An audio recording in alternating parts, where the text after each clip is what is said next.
Hello, and welcome back to another episode of Maddie's Rap, the show where we rap about things that guys rap about when we're hanging out. I'm your host, multiple award-winning author Matt D. Talford, author of 3 books, 2 of them award-winning.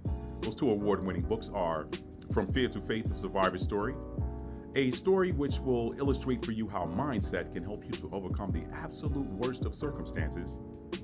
And then there is the wildly popular Stuck in an Elevator, a tale of passion and self-discovery that takes place high above the Los Angeles skyline. Now, if you read both of those books, in one of them you're going to find out a little bit about me, and in the other one, you may just find out something about yourself, all right? At least that's the feedback I've been given from a number of readers. But today we're not going to be talking about those books. If you saw the title of this video today, you may be thinking, or maybe wondering, all right, Matt, here you go again. You're taking these concepts and that just seem completely like, really? That's probably what you're thinking. You're like, Matt, what are you going to do with this? Like, all right, show me, Matt. Tell me how you are going to tie tarot and Torah together. How are you going to do that? I'm glad you asked. All right, so here we go. Buckle in, strap up, buckle your seatbelt, because I'm going to take you on a little ride here. This one hopefully will be short and fast, all right? So here we go. Tarot and Torah, all right? They're actually the same. They are actually the same. Now, I know before you super religious, churchy, some of y'all might be pastors watching this. You're like, some of you may preach against tarot, and you don't even know what you're talking about. In my opinion, this is just my opinion. Now, I'm not here to slam anybody, to come at anybody or anything like that. I'm just giving you my opinion based on what I've seen and what I know of the Hebrew language. Okay. Now, do I speak fluent Hebrew? No, not at all. Not by any stretch of the imagination. Do I understand the Paleo and the ancient Hebrew character sets? Yes, I do. I've been looking over them for a very long time now. Or probably, well, not very long compared to some people, but I want to say probably, maybe about 4 years now. 3-4 years I've been, not studying diligently, because with that amount of time I should be fluent, right? But no, I'm not. But there's different reasons that I won't go into as to why I'm not fluent in Hebrew yet. I will be one day. But when you look at the Paleo and the ancient Hebrew character set, what you're going to find is that Hebrew in its antiquity contained 22 consonants. All right, some of them were silent characters, but the rest of them were consonants. Okay, so this is why I always say Hebrew is a vibrational language. The original Hebrew, vibrational, 22 consonants. All right. Now that number 22 is very, very significant. I'm no numerology expert, but I do understand that 22 is a master number. So I think that it's significant already that the ancient or Paleo Hebrew contains 22 characters, because if you read in the book of, it's either Jasher or Jubilees. I'll put a little title at the bottom of the screen once I'm ready to edit this video and upload it. But if you look in one of those 2 books, what you'll also notice is that in the 6 days of creation, there were 22 specific creation acts. All right, 22 specific creation acts within those 6 days of creation. So I think that it's pretty. I don't think it's accidental that the Paleo Hebrew has 22 characters, and then you had 22 unique acts of creation during the 6 days of creation. But for those of you that believe in that or resonate with it or whatever, some of you watching this may not. You may be into something else or whatever, but you guys know me. If you've been following my channel, you know what I'm about. Okay, so now getting back to Hebrew. Excuse me. If you look at Hebrew in its antiquity, you understand again that it is a consonantal language. Okay, consonants. So now you take the word Torah. When you hear Torah, what's the first thing that comes to most people's mind? Oh, Torah. Oh, let's see. That's the Jewish Bible, some people would say. Or Torah, that is the first 5 books of the Bible.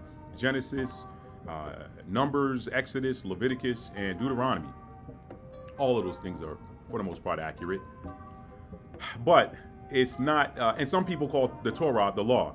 Now, this is where we start to stray away, because Torah and law are not the same. Now, I'm going to put on the screen for you here the actual meaning of Torah, and it's not law. In a nutshell, it's instruction. It's instruction. You can take a look, take a minute to maybe pause the video and read the piece of writing by Jeff Benner, who is he's an author of Hebrew or Hebrew historian or whatever, or Hebrew linguist or whatever. I'm not exactly sure what his title is, but he's done a lot of work with breaking down the ancient Hebrew language, and some of his stuff I kind of agree with, some of it I kind of don't or whatever, but you're going to find that with anybody that's teaching. You know, you're going to agree with some of the things they say, others may not resonate, and that's par for the course, but in no way, shape, or form does that take away from his work. His work is his work. All right, so, but that being said, let's jump right into these two parallels, or the parallels between the two, and then I'm going to wrap this video up because I want to hear from you guys and what you think, because I already know you're thinking, Matt, get to it, all right? So, I'm getting to it. Torah, instruction. If you've taken a minute to look at that video in one word, it's instruction, all right? Torah is instruction. Now, tarot. Matt, why are you bringing up tarot? Matt, are you messing around with tarot? You getting tarot readings done? I have had some tarot readings done. Quite a few. Not live or in person, not that it matters, but you know, I've had some tarot readings done by recommended readers, and the thing that blew my mind is how accurate they were with regards to where I was in my life and my energy at the time that I had that reading done. How accurate it was. I was like, how in the world does this person who doesn't even know me know this? Me, I'm not quick to dismiss anything without doing my own homework. I'll take something, put it in my back pocket, and you know, if I run across something that's similar later, now I got something to look at, okay? So, as time went on, I started, what kind of got me hooked, if you will, was YouTube. You know, YouTube, you see these things called pick a card, and I'm like, all right, okay, I'll play. There's no way that this is gonna be accurate. Now, this is coming from someone who, as a child, I didn't look at, I mean, people read the daily horoscopes. I always thought that stuff was fun and games. I never looked into it. I read it, but I'm like, okay, I'm a Capricorn. I read the stuff for Capricorn, and I'd be like, whatever, that's hogwash. They giving you instructions for what you should do on a certain day based on your zodiac sign or whatever. I never really found any of that stuff to be, you know, resonating or to be accurate as a kid, but, you know, I dismissed it a long time ago. But then here comes this pick a card thing where it's like, okay, pick a card. What's your sign? Pick a card. So I'm like, all right, pick a card, Capricorn. Let me see what this thing is talking about. Okay, wait a minute. That's describing my situation right now. What's going on? So I'm like, wow. So then you do another one. You're like, all right, that's a one-off. That can't be accurate. So then you find another pick a card, and then the way this, just real quick, and this is not me promoting pick a cards or telling you guys to go out here and start looking at pick a card videos. You do you. I'm doing me, okay? I'm not gonna knock you. Don't knock me, all right? Pick a card. So I go and find another one, and I'm like, all right. The way pick a cards work is the people doing the videos, they'll say, okay, there's 3 or 4 or 5 decks or whatever. They're like, take a look at them. Whichever deck is pulling on you, or whichever one you feel like you're connecting with, then that's the one you want to pick. And then you go into the description and you find a time marker that goes with that deck. Say, for example, you choose deck 2 out of 3, or you choose deck 3 out of 5 or whatever. And when you click on that timestamp, or they click that link, then they go into giving you a reading, and they're shuffling cards and blah blah blah. Anyway, that's just a quick description of how those work. But I'm here to tell you that probably 90 to 95% of them were accurate.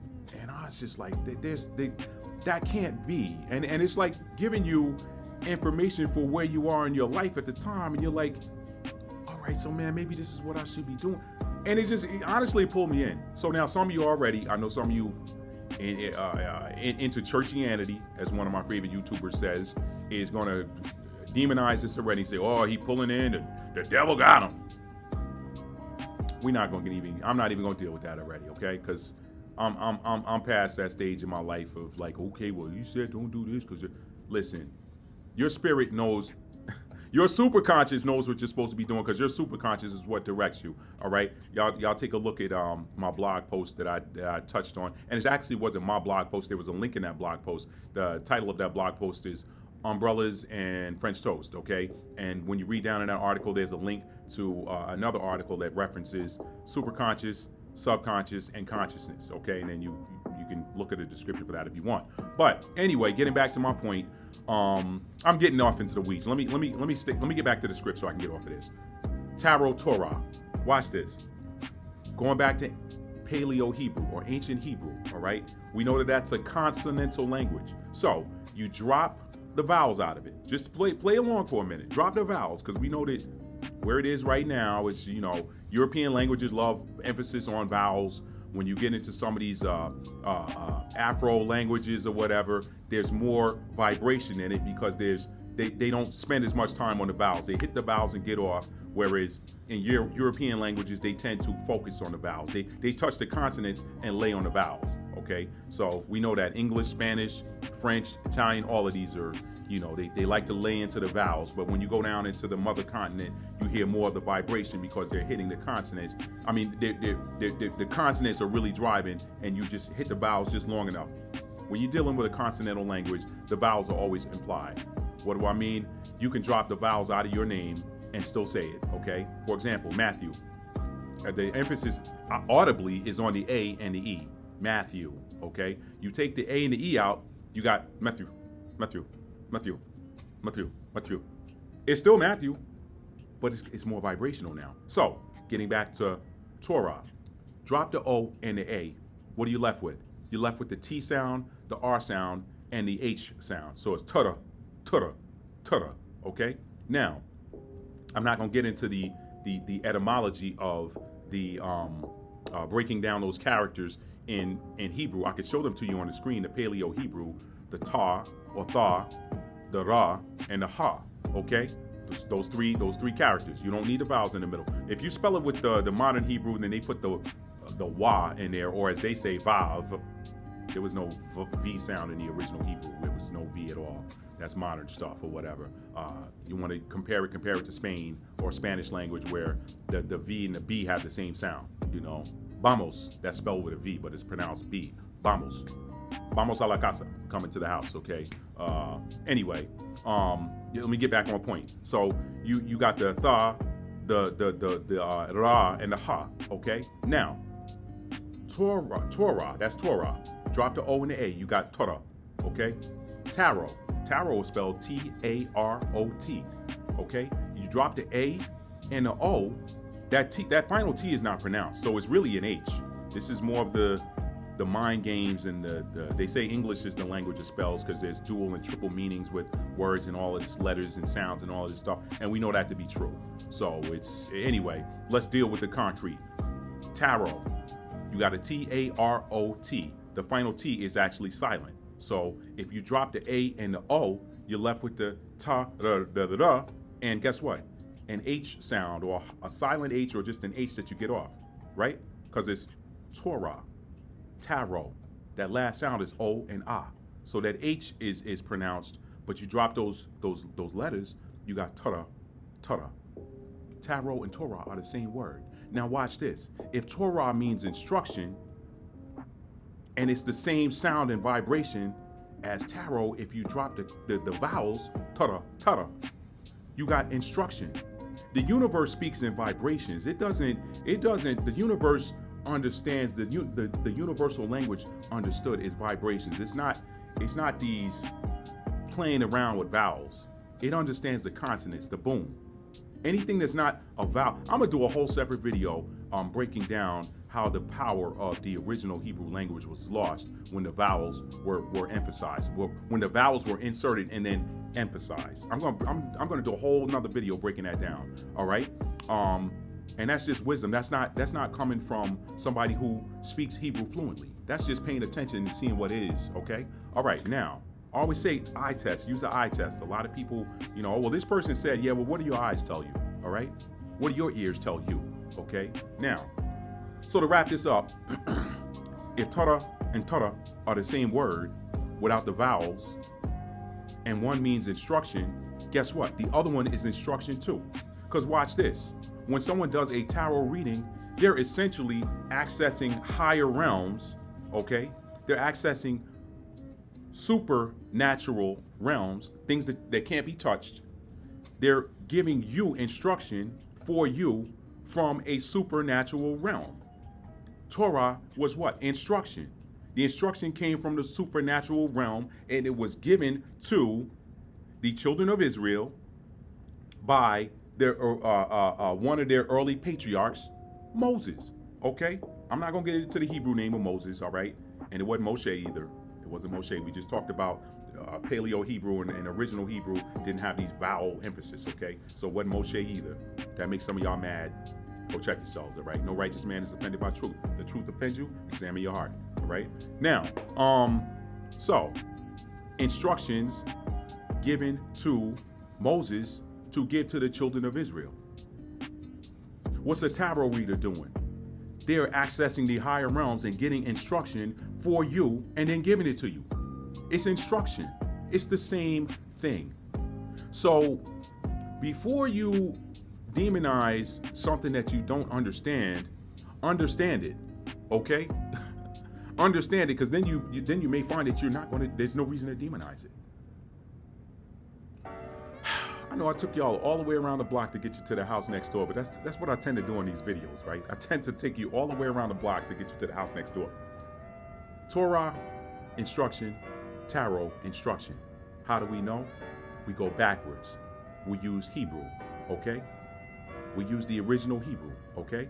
The Tha is covenant, all right? If you look at the Tha character, you look at the original meaning of that Tha or Ta. Some people call it Ta, or in modern Hebrew, Ta, T-A-W. Tha, if you're using the original Hebrew, okay? You look at the Tha and the Ra, you got covenant or word or instruction or guidance, all right? A mark. Mark wouldn't work here, but instruction or guidance, okay? Wrapped up in that Tha, that first character. And then you got Ra, that's the head, right? So, and then the Ha is behold or reveal, all right? So if you take instruction, head, revealed, you got instruction revealed to the head, to the mind. You could look at it another way and say, what is the head? Sometimes Ra in Hebrew is representative of the head of something. So if it came from, it could be instruction coming from the head that's revealed to you. Ta, Ra, Ha. Ha is revealed. Ra is head. It could be in your head, could mean your mind. It could be head, higher, okay? Leader, okay? Well, leader's kind of La. We won't get into that, but anyway. And then the Ta is instruction. So you got instruction, head or mind revealed. Instruction revealed to your mind. Instruction revealed to your head. Or instruction revealed from the head. Torah. When you start doing this English wordplay, you pop those vowels in there. Now you're able to change the meaning and change the whole, actually not change the meaning, truthfully, not change the meaning, but you are able to, it gives you liberty to play with this thing and say, well, you know what, these are two different, because one is Torah and the other one is Tarot. And one of them is wicked and evil and the other one is righteous. Really? Understand the original vibration, understand the original meaning. That's about all I can do with this, y'all. I can't beat this one anymore. I hope you enjoyed this video. If you like it, share it, give it a thumbs up. If you don't like it, leave it in the comments. If you do like it, I want to hear from you.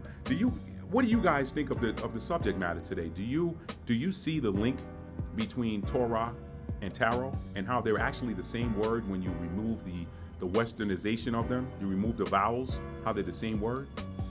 And again, I'm not using this to tell you guys to run out and go start doing tarot readings or getting them or whatever, but just about everyone I have done online, and I've only done maybe two, not in person. I've never done one in person, but there is someone whom I greatly respect a great deal, one of the sweetest spiritual people I know, okay? I'm not gonna say her name because I don't have her permission, but maybe if she gives me her permission, I'll throw a link to her Instagram in the description. I'm gonna have to talk to her first. But she's one of the sweetest people I know. kindest souls I know, pure, light. Just giving it to you straight. Hey, here's what you got going on. I did a chakra reading with her. She said, hey, you know what? These 2 chakras are blocked. How do you know? Well, you know what? There's some things you can do to unblock them. If you use these unblocking tools, you may start to feel some discomfort coming from those areas. Why? Because they are blocked. You got some blocked energy zones there. And I was like, wow. Did an ascension reading with her. Almost started crying listening to her. And I wasn't even sitting with her. This was over the phone. I almost started crying. I'm like, this is me. This is things I've been dealing with my whole life. Hey, if you want to ascend, this is what you need to do. I don't mind sharing one thing with you, Matt. Start taking care of yourself. You take care of everybody else. Take care of yourself. You got to do some self-care. That was one of the things that came across in that reading. And I was just like, she doesn't know me. How does she know this? From shuffling cards and allow. Let me get off of here, y'all. Again, if you're new to the channel and you like this video, please hit the subscribe button. And listen, guys, I hope this video helped you today. The goal is to show you that there are. Listen, I talk about this a lot. I'm trying to put help put the spirituality back in Scripture because it was removed a long time ago, I believe, for nefarious reasons. But that time is up. That time is dying with the age that went out. The age of Pisces, we're in the transition to the age of Aquarius, all right? Some people say, hey, we got a hard marker on this date. Some people say it was the Great Conjunction of December 21st, 2020. These things happen in stages, so you don't turn a ship around on a dime. But that ship is turning. We're turning away from the age of believing and turning into the age of knowing. So knowledge is springing forth all around now. All right, truth and knowledge. So hey guys, listen, I love you. Tell somebody you love them and mean it. How do you mean it? You show it. Hope you enjoyed this video, guys. Have a great one. Leave a comment below. Share it. Peace.